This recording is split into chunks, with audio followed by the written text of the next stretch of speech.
আসসালামু আলাইকুম।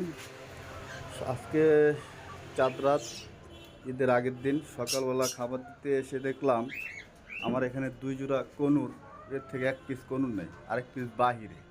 কিভাবে যে বাইর হইলো আমি বুঝতে পারলাম না। এই যে দেখেন, একেবারে খোলা আকাশে খোলা মাঠে একেবারে বাহিরে এক পিস কনুর। আমার তো প্রায় কলজা চিপ খেয়ে গেছে যে এখানে জোড়া 2 জোড়া, একটা গেলে এই জোড়া মিলাতে পারবো না। তো আল্লাহ আল্লাহ করছে, আল্লাহর উপরে ভরসা। দেখি কি অবস্থা।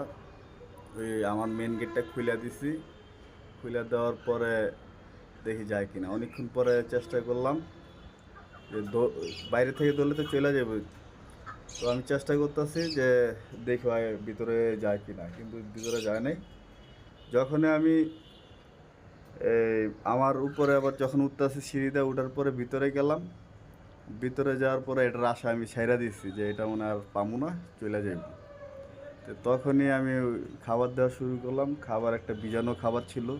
ওই খাবারের পানিটা যখন আমি ফালাইছি, ফালানোর পরে গেট দিয়ে যখন ফালাই তখনই ফট করে ভিতরে ঢুকে গেছে। এই যে দেখেন, ভিতরে ভিডিও দিতে পারলাম না ভিতরে ঢোকার।